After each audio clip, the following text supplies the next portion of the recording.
Estamos en vivo.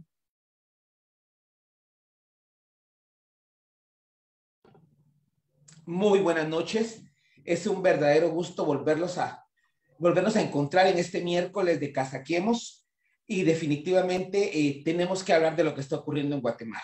Tenemos que hablar en este espacio de debate, en este espacio de construcción cívica y política, en este espacio de análisis. Tenemos que hablar de lo que está ocurriendo en Guatemala. La cooptación del Estado es algo que a usted no debe de serle indiferente. La cooptación es cuando se empieza a abarcar de una manera anómala un espacio y se va abarcando otro y se va abarcando otro. Eso es cooptar, eso es retener, eso es manipular y tenemos que hablar de eso el día de hoy. Cómo se está cooptando la justicia, el sistema de justicia en general en Guatemala y lo que eso significa.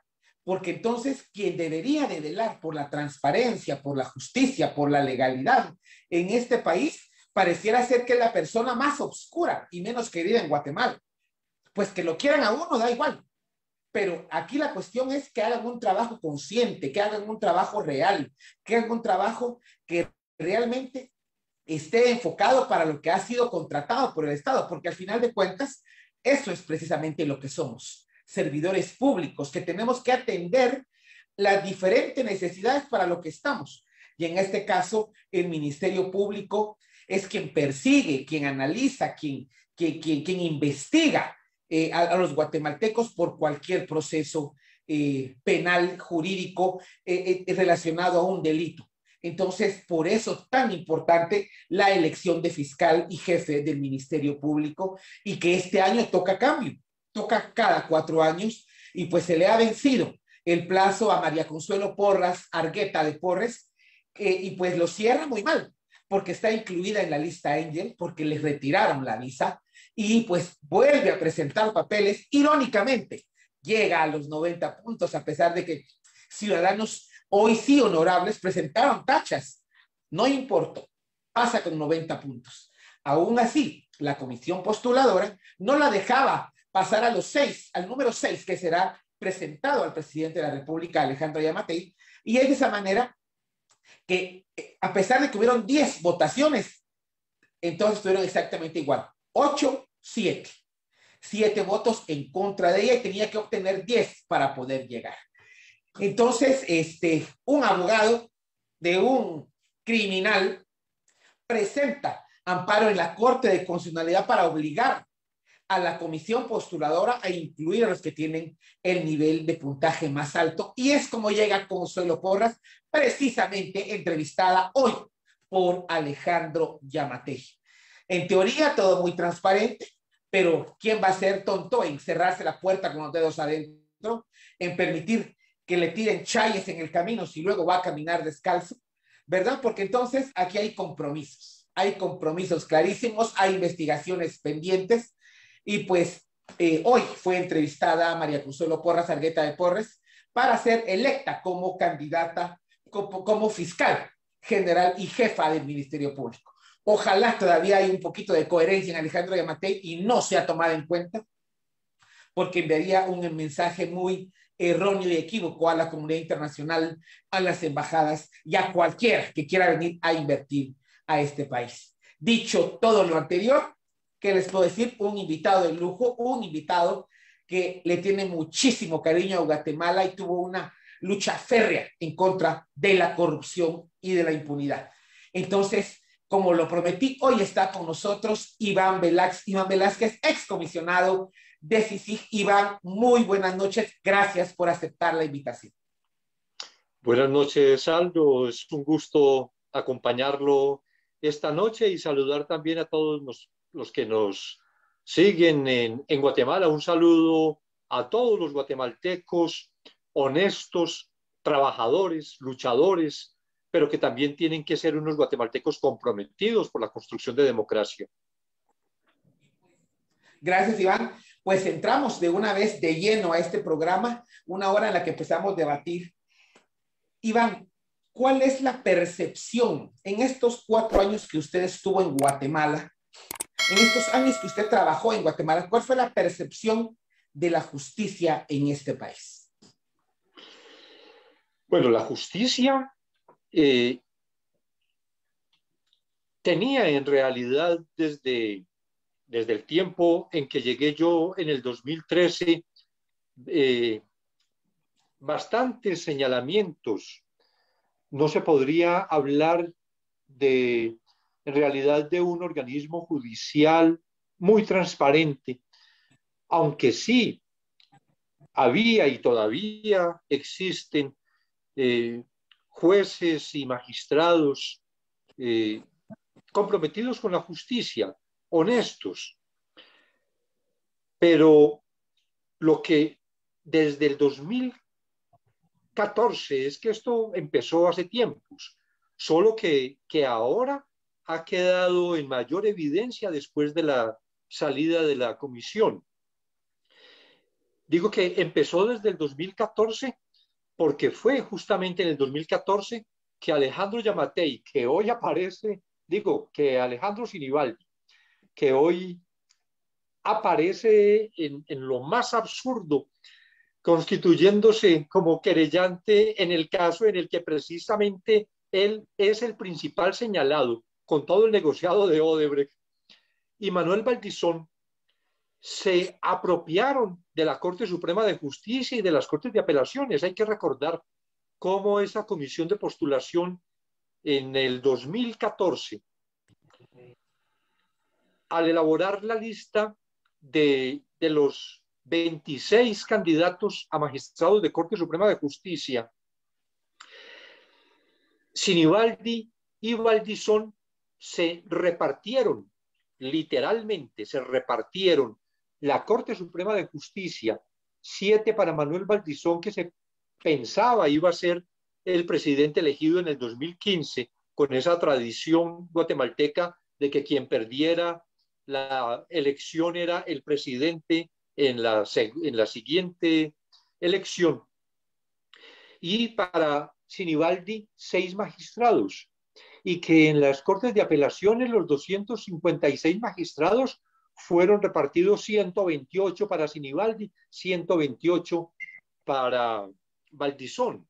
Entonces, desde ese momento ya había una situación realmente grave dentro del organismo judicial, solo que por todo lo que se vivió en el 2015, en el 2016, esta Corte Suprema de Justicia, estos magistrados, no pudieron cumplir los pactos que habían celebrado con Sinibaldi y con Valdizón. Después de la salida de la CICIG, y podría decirse, desde el 2019, pudieron empezar a comportarse tranquilamente en defensa de la corrupción, en fomento de la corrupción, en defensa de los corruptos, y esa es la actuación que todavía llevan. Por eso es que a nadie le interesa, desde el lado de los corruptos, a nadie le interesa que haya un cambio en la Corte Suprema de Justicia.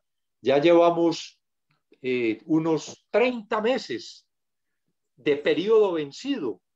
Y yo recuerdo bien en el 2014, cuando solicitamos que se suspendiera el proceso de comisiones de postulación por todo lo que se venía observando de relaciones extrañas, de connivencia que había entre algunos aspirantes a magistrados y miembros de la comisión de las comisiones de postulación, que nosotros propusimos que se suspendiera el proceso. Los gritos que se lanzaron desde el CACIF, los empresarios estaban escandalizados porque se sugería que el 14 de octubre no se produjera ese relevo en la Corte para dar lugar a una selección adecuada. Yo ahora no escucho a esos escandalizados del 2014 protestar porque llevan 30 meses unos magistrados de periodo vencido con la complacencia de las cámaras, con la complacencia de los empresarios, con la complacencia del gobierno, con la complacencia de la mayoría del Congreso, que es en fin, la complacencia de los corruptos. Realmente ese análisis es tan importante, Iván, y lo agradezco enormemente, porque es hablar desde dónde está cooptada la justicia, de cómo se coopta la justicia, de cómo se reparten magistrados y cómo es que están operando desde entonces, porque están operando realmente a sus anchas. Y, y esto lo que hace es vulnerar el Estado de Derecho en Guatemala, y lo que evidencia es estos 31 meses que tenemos sin elegir cortes, lo que evidencia es la consolidación del pacto de corruptos y de la alianza criminal. Iván, ¿cuál es su percepción con respecto a este cambio de fiscales generales cuando asume María Consuelo Porras Argueta de Porres? Y ahora, ¿qué piensa usted de este lanzamiento porque quiere quedarse en el puesto? ¿Cómo fue esa transición y qué procesos continuaron y qué procesos se vinieron a pique al llegar María Consuelo Porras? Bueno, la señora Porras llegó con un evidente propósito de paralizar la lucha contra la corrupción. Si recuerdan periodistas, los medios de comunicación, si recuerdan desde la comunidad internacional, si recuerdan quienes tuvieron alguna relación con la fiscal Consuelo Porras en el año 2018, es decir, desde que empezó en su función de fiscal general, recordarán que todo su discurso estaba hacia lo administrativo que tendría que atender en el Ministerio Público.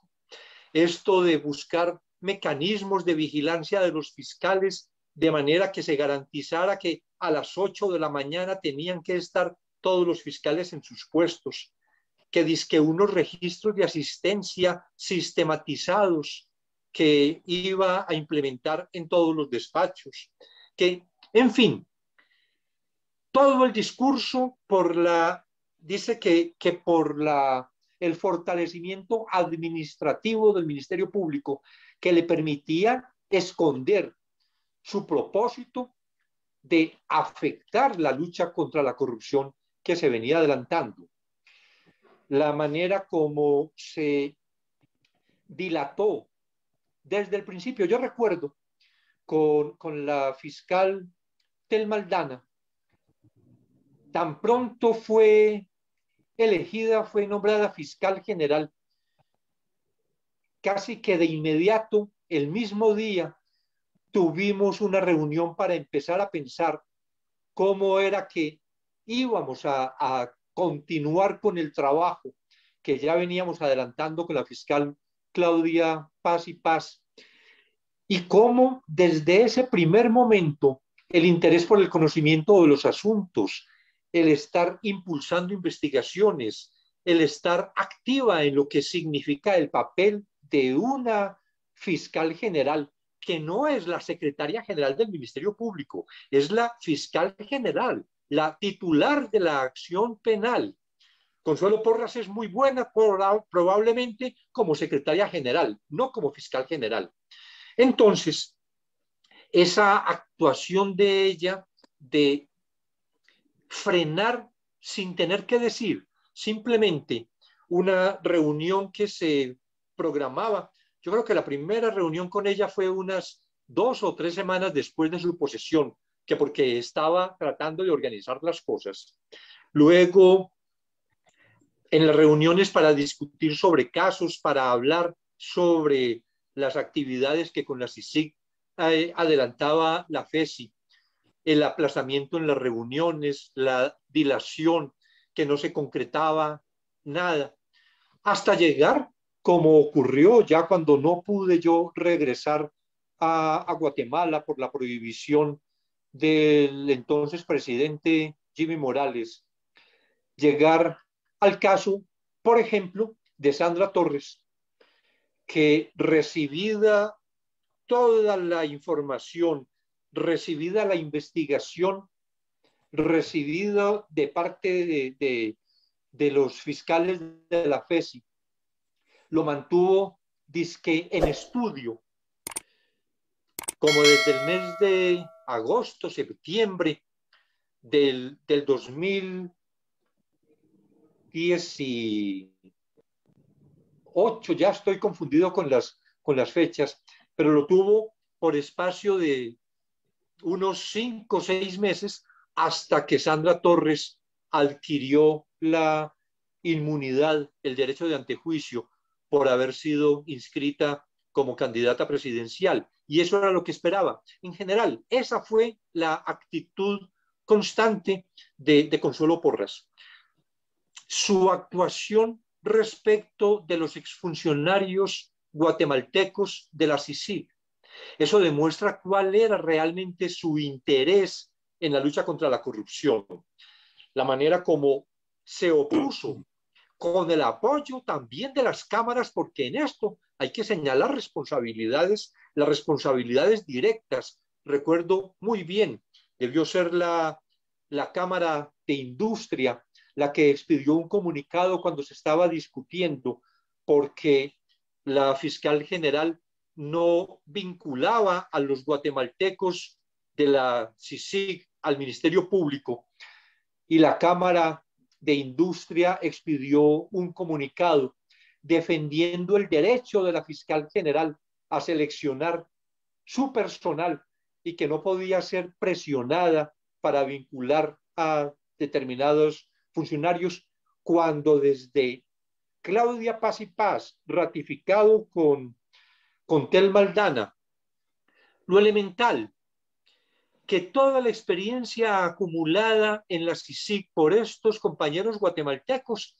estuviera al servicio del Ministerio Público, vinculándolos directamente. Y era algo que se daba ya por hecho en esas administraciones, y que nunca se opuso la fiscal Porras hasta los últimos meses, ya cuando se sentía fuerte y se habían desarrollado todas esas acciones de Jimmy Morales contra la CICIG.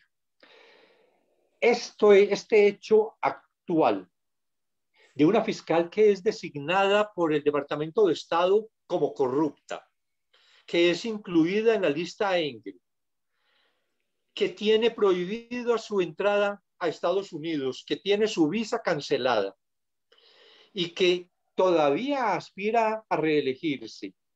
Y yo creo que esa aspiración a reelegirse es más como una tabla de salvación, porque ella sabe qué ocurriría de no continuar como fiscal general si se produce una transformación en el país.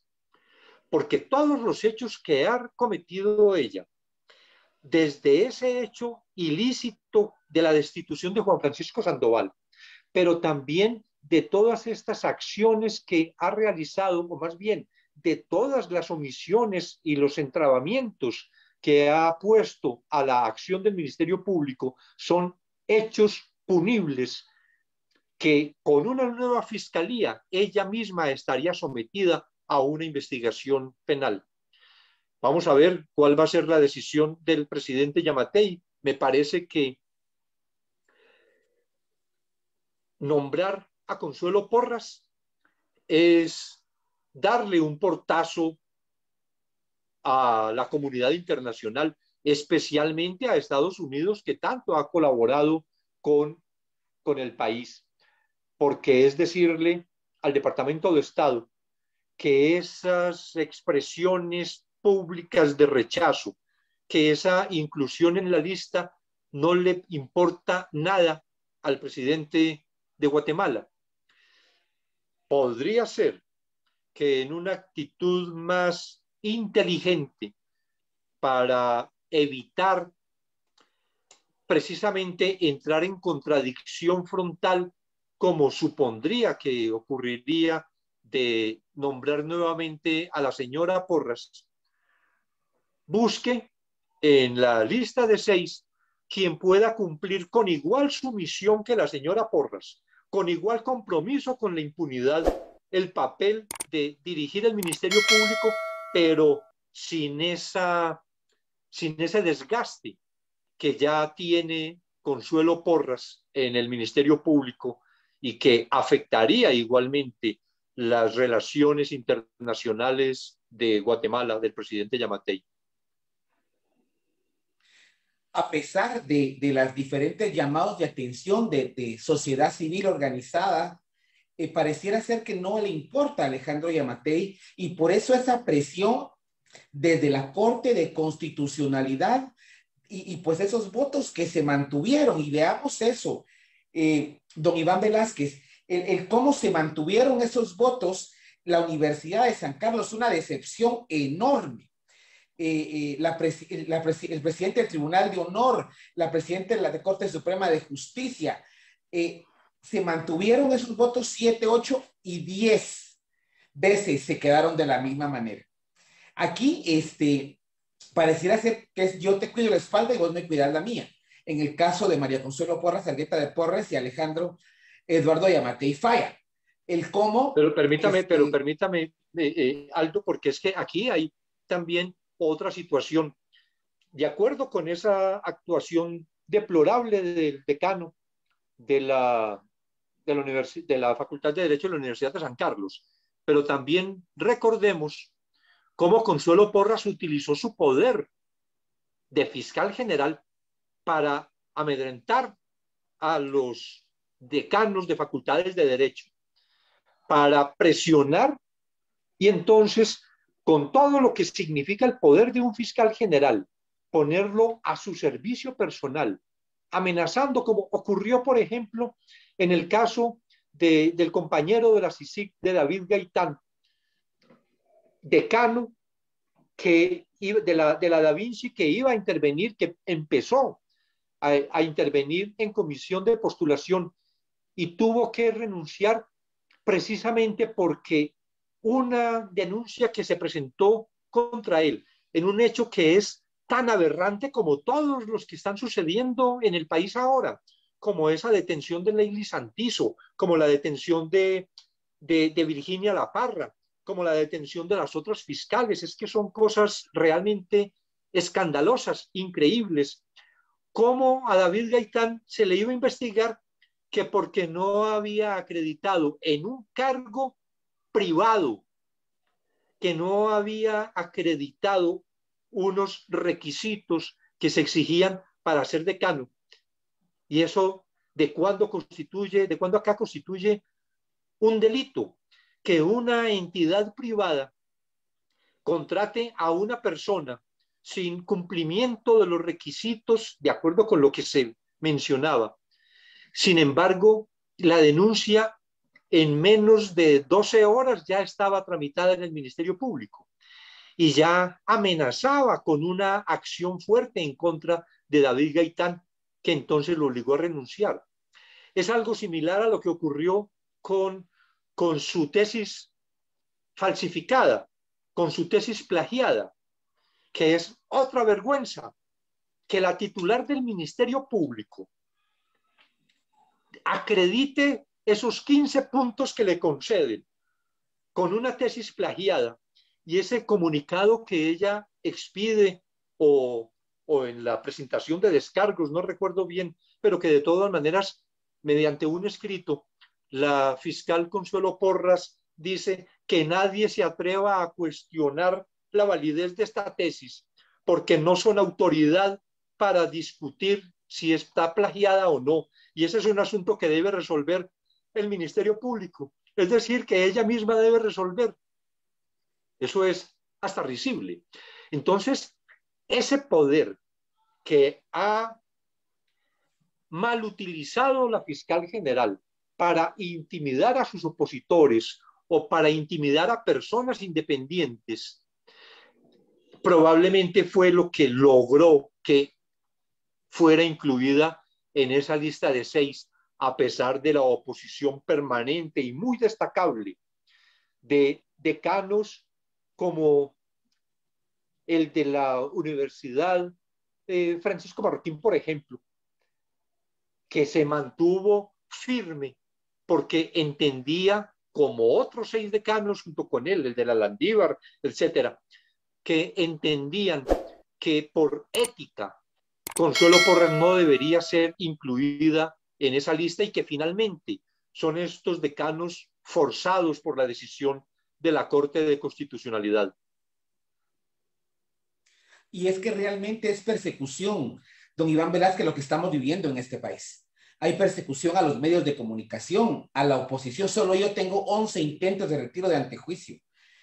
Entonces, es esa persecución. Incluso habían decanos que en esas semanas, casualmente, don Iván Velázquez, se iban a dilucidar sus asuntos judiciales. Escuche usted esto. Entonces, ese poder mal utilizado en perseguir a la oposición, en perseguir a defensores de derechos humanos, pasó la ley de ONGs, muy mal utilizado, pero es como se ha manejado Consuelo Porras. Pero como usted lo menciona, a lo mejor la hagan a un lado y pongan a alguien igual o en similares circunstancias de sumisión, de obediencia hacia Alejandro Yamatei. Aquí es escoger de 6 y solo en las entrevistas uno se puede dar cuenta de cómo trata a todos y no los trata de la misma manera. A algunos les hace paseo por casa presidencial y a otros siéntese. Y la entrevista no dura más de 8 minutos. Entonces, desde ya se van viendo luces, como les repito, en escasamente 35 minutos estará dando ya una conferencia de prensa para hablar de disposiciones con respecto al COVID y a ver si no de una vez anuncia quién será el próximo o la próxima fiscal general del Ministerio Público. ¿Cómo debería de verse una elección de fiscal general transparente? ¿Cómo debería, don Iván, verse una elección de fiscal como un hecho democrático y no lo vemos? ¿Cómo debería de ser esta elección si se viviera en otras condiciones? Pues tendría que cumplirse simplemente la Constitución política de Guatemala, que para la designación de funcionarios exige la reconocida honorabilidad, la capacidad y la idoneidad, y que esos fueran los criterios para seleccionar a todos los servidores públicos, pero con mucha mayor razón a un fiscal general. Nosotros insistimos desde ese fracasado proyecto de reforma constitucional de la justicia que había que eliminarse las comisiones de postulación y decíamos, como ahora se está diciendo nuevamente, en el 2014 lo dijimos, esto de las comisiones de postulación ya es un experimento agotado. Este ya es un procedimiento que no da más porque ha demostrado de qué manera permite que la corrupción se pasee por los salones de la comisión de postulación, previos pues los acuerdos que se hacen fuera de esos salones, pero que no es por méritos, no es ni siquiera en la reconocida honorabilidad, en lo que se examina por parte de los comisionados los candidatos para ser incluidos en la lista de 6 para fiscal general. Esto desatendido permanentemente en el 2000, con la crisis que hubo también en las elecciones en el 2009, se decía lo mismo para las elecciones del 2014, en las comisiones de postulación del 14, luego en el 2018 y ahora están también con este proceso de elección de fiscal general con el mismo argumento. Las comisiones de postulación ya no funcionan. Ese es un mecanismo que tiene que superarse en el país. Y hay ejemplos, lo que presentamos. Si se examina con objetividad, con seriedad, las propuestas dejadas, ¿de qué manera se puede garantizar o por lo menos se puede hacer una elección de fiscal general, como tendrá que hacerse en algún momento elección de magistrados de Corte Suprema de Justicia y de Cortes de Apelaciones, que garanticen la independencia de esos funcionarios? Yo creo que eso es un tema urgente para el país pero que naturalmente en las condiciones en las que ahora se encuentra Guatemala es un tema muy relegado para los corruptos que están viviendo muy cómodamente en una institucionalidad completamente capturada, afectada por la ilegalidad. El mensaje que se estaría enviando a la comunidad internacional, a las agencias de cooperación y inversionistas al elegirse a María Consuelo Porras, ¿debilitaría aún más la democracia en el país? ¿Considera usted? Yo creo que sí.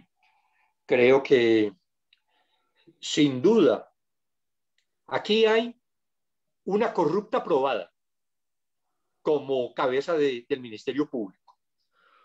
Una corrupta declarada que además, por esa propia declaración del Departamento de Estado, se suspendió toda contribución de Estados Unidos, toda contribución de USAID al Ministerio Público, que por fuerza de las circunstancias, supongo, agencias como la DEA continúen actuando con el Ministerio Público por la preocupación norteamericana por el narcotráfico, no significa que el Ministerio Público no se haya afectado sensiblemente por esa decisión del Departamento de Estado de suspender las ayudas, que no es la misma actitud de la comunidad internacional, que no es el mismo interés de la comunidad internacional en apoyar la institucionalidad en general digo de la justicia, porque yo creo que consideraciones semejantes deben estar haciendo respecto de la Corte Suprema de Justicia. Ahora mismo,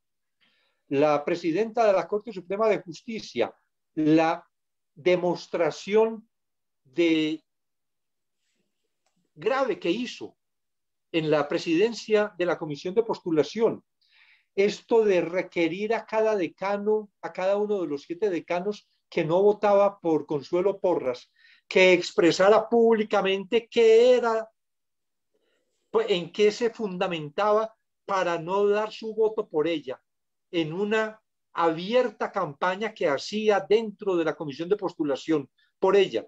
En fin, me parece que la institucionalidad de la justicia está en muy grave situación en el país, que la consideración de la comunidad internacional respecto del Ministerio Público es muy negativa y que una permanencia de la señora Porras al frente del Ministerio Público es una afrenta que desde el gobierno, con toda la soberanía que se invoque, con toda la autonomía del presidente Yamatei que se invoque para designar fiscal general, es una afrenta que se hace a la comunidad internacional. Es decirle a la comunidad internacional, pues la elijo y ¿qué?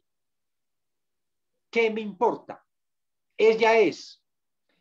Y esto me parece que puede traer consecuencias más negativas todavía para Guatemala y particularmente desde los Estados Unidos, yo creo que se adoptarían medidas sancionatorias de mayor gravedad y ahora además que se aproxima la publicación de la nueva lista Engel en 1 o 2 meses, serán bastantes los incluidos en esa lista, bastantes los guatemaltecos que no van a poder volver a reunirse en Miami. En esta cooptación del Estado, usted muy bien lo menciona, don Iván, la CC ha jugado un papel nefasto. Por la CC, hoy está María Consuelo Porras incluida en el listado, en este listado presentado a Alejandro Yamatei. La CC debilitada, la CC cooptada. ¿Qué se puede esperar más de la CC en este momento de crisis en donde está diciendo amén, amén, amén a lo que haga la Corte de Justicia ilegal o a lo que hagan operadores como este abogado que sabemos a quién ha defendido, ¿verdad? ¿Cuál es el papel de la CC en este momento y a futuro según su percepción? Yo creo que en esto lo que se ha venido produciendo es un cierre de la institucionalidad legal de la institución, del Estado de Derecho. Con decisiones como esta de la Corte de Constitucionalidad, pero también con otras decisiones de la Corte de Constitucionalidad que han favorecido la impunidad. abiertamente, de manera descarada, las decisiones, por ejemplo, en favor de los empresarios en el tema del financiamiento electoral ilícito. Y si me Decisiones de la permite, Corte de... hace unos minutos se hacía público un documento que dice que ya no hay persecución por financiamiento electoral ilícito. Hace 30 minutos, para darle luces de cómo estamos. Bueno, esa es la situación. Cuando este señor Curruchiche, que está ahora al frente de la FESI, decía que el financiamiento electoral ilícito era un delito de bagatela, que era una insignificancia y que por esa razón se pedía el criterio de oportunidad a la jueza Erika Ifán, que con mucha valentía negó persistentemente, 2 o 3 ocasiones, negó ese criterio de oportunidad a los empresarios, que Curruchiche estaba tan comprometido con la fiscal general, naturalmente, en sacar adelante. Y de ahí también es donde uno ve respaldos de empresarios a la fiscal general y respaldos a Curruchiche, y se sienten muy satisfechos, claro, con un ministerio público que ha propiciado la propia impunidad. Todo esto, digo, que ha venido haciendo la Corte de Constitucionalidad, tiene un efecto muy negativo en, en términos de Estado de Derecho, de respeto de la legalidad, porque es que se van cerrando los espacios y ya la población no va a tener a dónde acudir. No hay jueces, porque finalmente lo decide o la Corte Suprema de Justicia o la Corte de Constitucionalidad, que están claramente del lado de la impunidad y la corrupción. Entonces, ¿a dónde va a acudir la población guatemalteca cuando escucho frente a graves decisiones o a graves situaciones que se presentan en el país, que se va a interponer un amparo? Yo pienso, ¿y para qué se va a interponer el amparo? A menos para dejar constancia histórica, que una vez se hizo oposición, pero con la certeza de que no se va a tener ningún resultado favorable. Entonces, lo que está contribuyendo la Corte de Constitucionalidad no es al respeto ciudadano por la Constitución y por la legalidad, sino que está generando una situación de tensión mucho más fuerte, que ojalá no vaya a ocurrir. Puede generar reacciones ya de desespero en la población o en sectores de la población que no encuentra dentro de la institucionalidad una respuesta a sus demandas. Y que pareciera ser, se van cooptando los espacios. El día de hoy había un fraude clarísimo para la elección de rector de la Universidad de San Carlos. Pues lamentablemente van cooptando, van tomando, van apoderándose de los espacios, y lo que nos va quedando pues ya son muy pocos espacios en donde todavía puede haber una luz, una esperanza. PDH se va en el mes de agosto.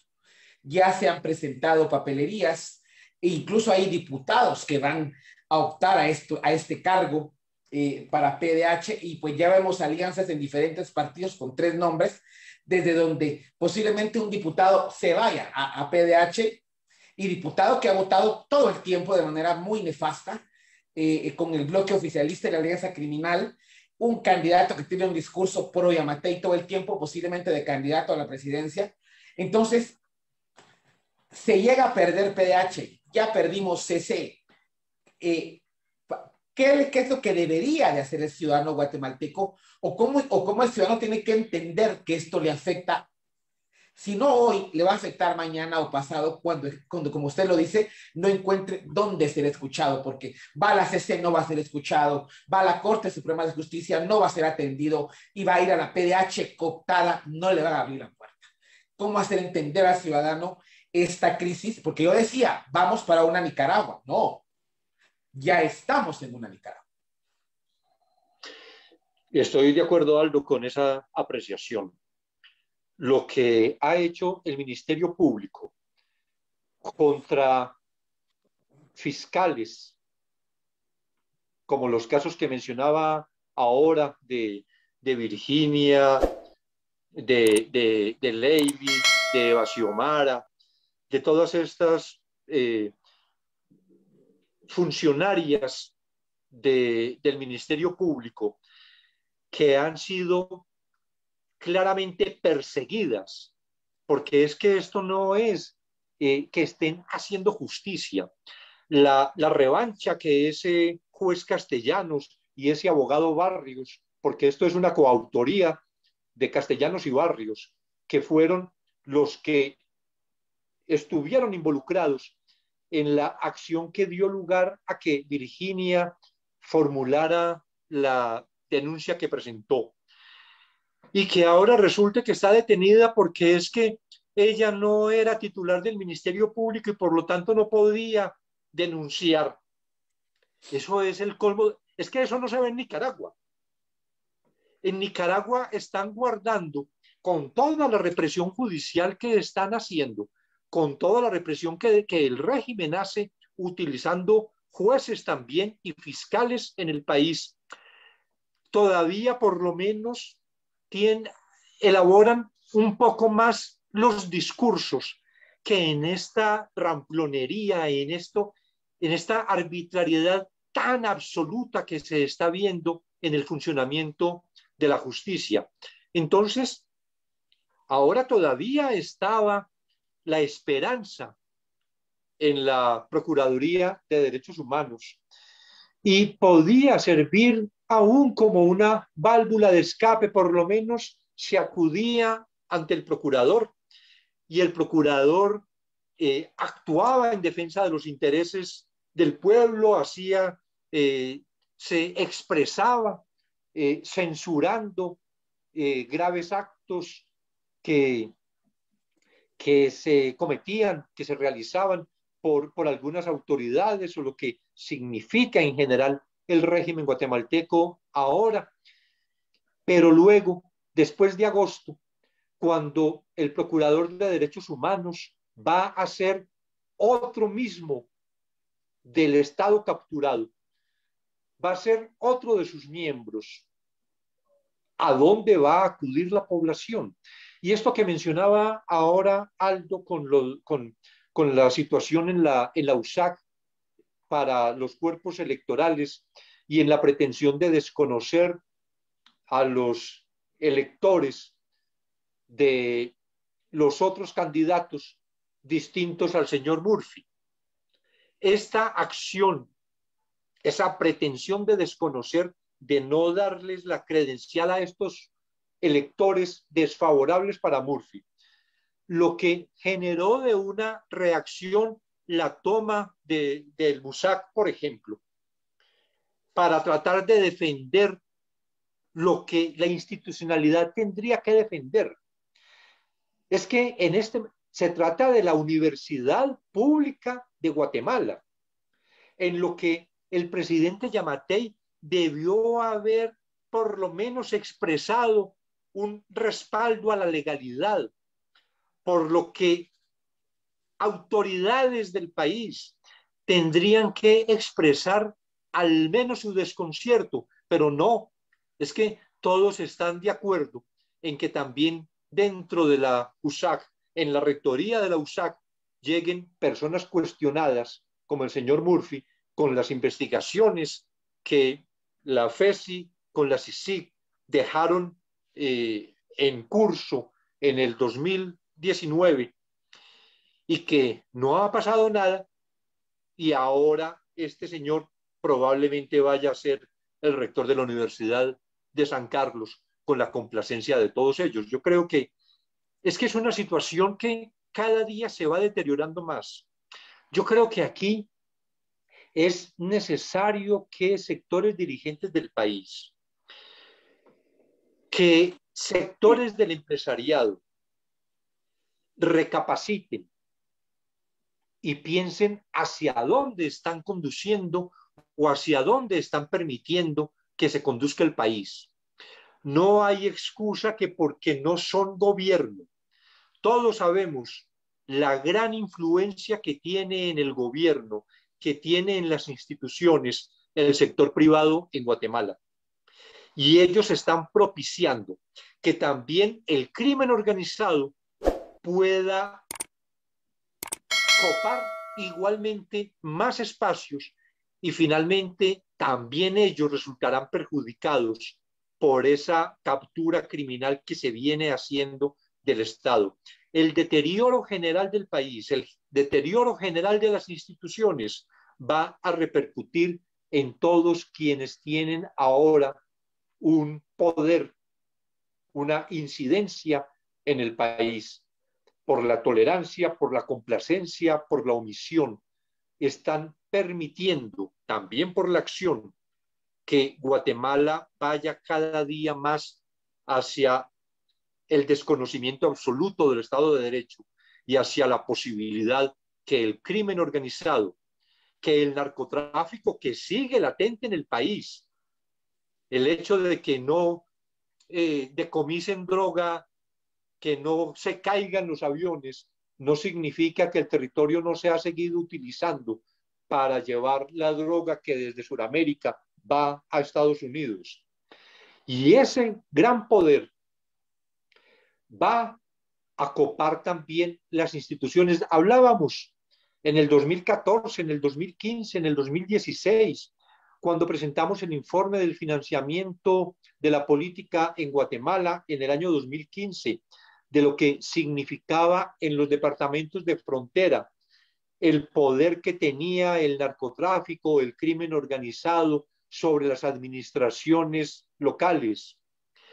¿Cómo estará hoy ese poder del narcotráfico ya en todo el país con esta gran desinstitucionalización que existe en Guatemala, con esta fractura casi absoluta del Estado de Derecho?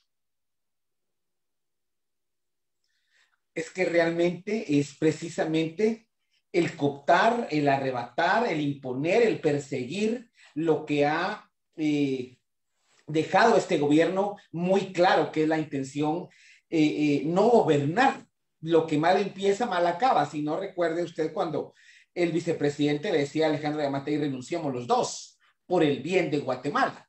Se invoca a la Carta Democrática de OEA y pues las cosas siguen exactamente igual. Se reprime a manifestantes, se agrede a periodistas, se persigue a la oposición, a jueces, probos. Si no, pues veamos cuántos se encuentran al día de hoy en el exilio. Erika Ifán, la ex fiscal Telma Aldana, todos los que trabajaron para FESI, y ahora pues también empieza la persecución a los que estuvieron en contra de CICIG, pero como usted lo menciona, es el revanchismo, es hoy me vengo, hoy yo estoy aquí y yo me vengo, ¿verdad?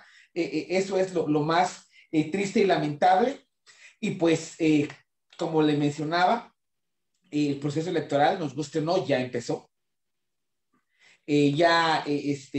Tienen vía libre algunas candidatas, ¿verdad? Al colocar a sus peones en la Corte de Constitucionalidad, al pactar con Alejandro Yamatei y hacer mayoría en el Congreso de la República, porque hay que tener claridad de que está ocurriendo eso. Por ejemplo, hoy se iba a aprobar un préstamo por $500 millones, pero no se llegó a consenso, entonces no hay quórum y se va, ¿verdad? Entonces, desgraciadamente, no vemos esa luz al final del túnel donde podamos decir hay esperanza, porque también el Tribunal Supremo Electoral ha sido optado y ojalá que no ocurra en las elecciones generales del 2023 lo que ocurrió hoy en la Universidad de San Carlos, en el MUSAC, en donde ya se fraguaba un fraude electoral. Ojalá de que todavía contemos con observadores internacionales y se pueda pues tener claridad que van a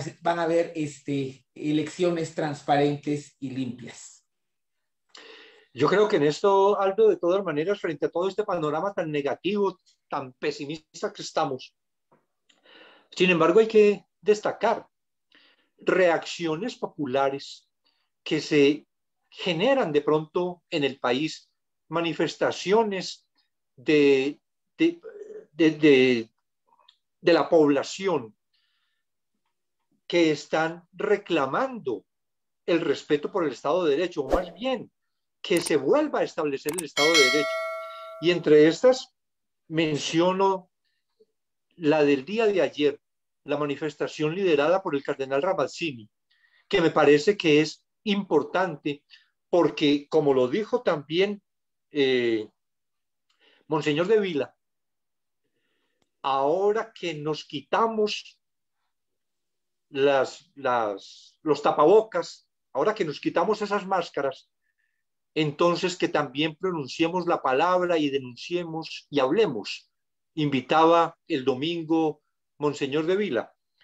Esto mismo de liderar desde la Iglesia Católica con Ramazzini o con De Villa, como se puede, de Villa, como se puede hacer en el país, con sectores que se vayan aglutinando y que entiendan que con una expresión fuerte desde la población hay que darles el mensaje a quienes tienen el control del Estado, pero un control corrupto, un control del Estado que no es para el beneficio de la población, sino para el beneficio propio de esos que lo controlan y sus amigos, que una expresión popular de rechazo pueda significar el principio de una transformación.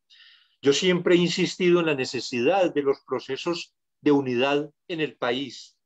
Hay descontentos aislados, hay expresiones aisladas de personalidades o de organizaciones que tienen que unirse, porque así como vemos en lo que bien denominaron en Guatemala el Pacto de Corruptos, que esta es una organización monolítica, fuerte, que se mantiene vigente, esta del Pacto de Corruptos, también se necesita una organización fuerte, unida, de quienes pueden trabajar en pro de construir el país con el que los guatemaltecos deberían soñar y empezar a pensar en eso, en estas situaciones tan graves que se han vivido en este tiempo, empezar a pensar cuál es el país que se quiere, cómo quisiera cada uno y cada una de guatemaltecos y guatemaltecas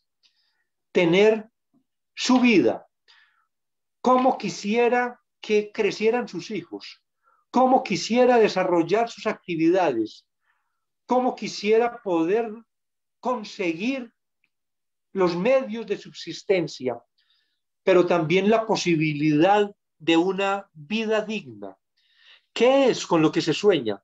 ¿Y qué hay que hacer para conseguir eso con lo que se sueña?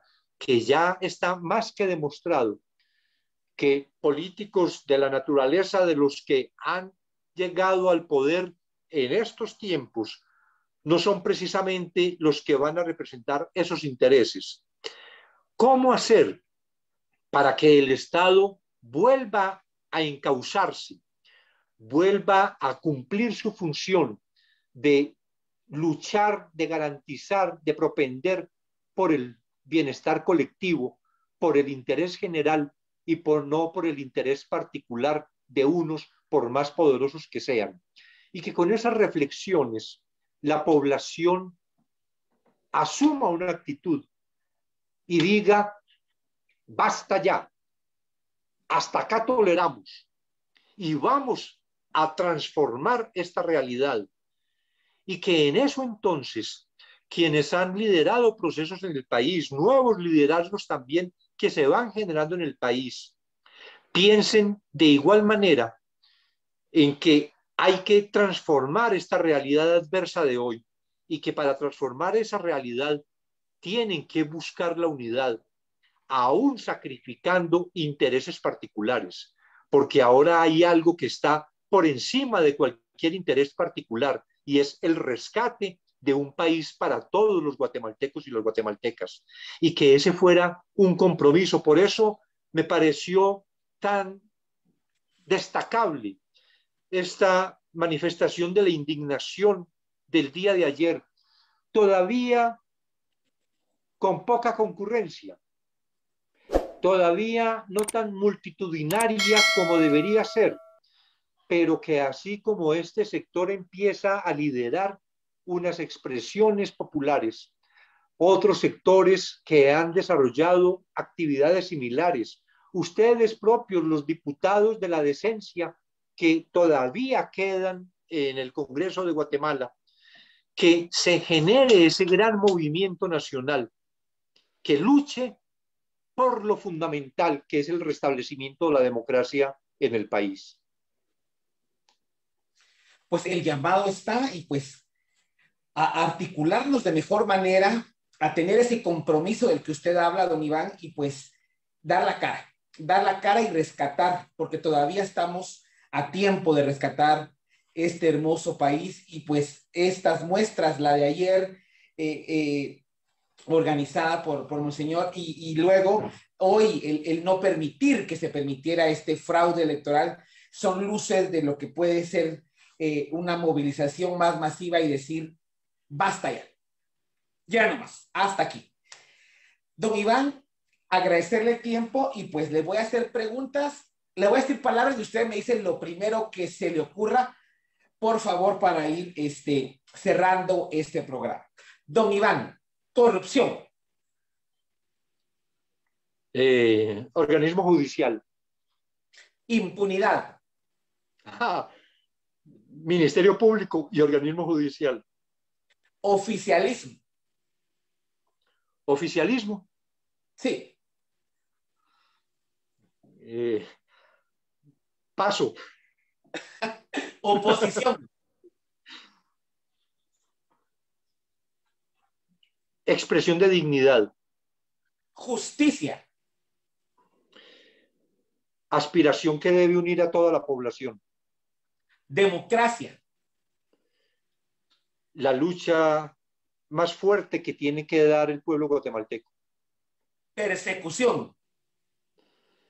Lo que han sufrido los compañeros de la CICIG, de la FESI y otros compañeros del Ministerio Público, periodistas y personas de oposición en Guatemala. Consuelo Porras. Corrupción, impunidad. Yamatei. Corrupción, impunidad. Corte Suprema de Justicia. Corrupción, impunidad. Pues muchísimas gracias, don Iván Velázquez, por acompañarnos, por sus mensajes de reflexión, pero por sobre todo por contarnos esta experiencia vivida y que hagamos un análisis, yo recuento desde hace cuánto está cooptada o este plan de cooptación del Estado de Guatemala. Le agradezco el tiempo, una hora valiosa de participación ciudadana, de conocer y de hacer análisis reflexivos. ¿Qué es lo que intentamos? Que la gente reflexione, se sensibilice, se dé cuenta de que estamos a punto de perder la democracia que nos ha costado tanto. Sus palabras finales, don Iván, y agradecerle nuevamente. Que hay que, a pesar de tanta adversidad de hoy, a pesar de esta situación tan dramática que se vive en el país, hay que conservar la esperanza. La esperanza es la que nos mueve, la que nos genera esa ilusión de transformación. Y esa ilusión de transformación es el motor que va a impulsar un movimiento ciudadano de transformación.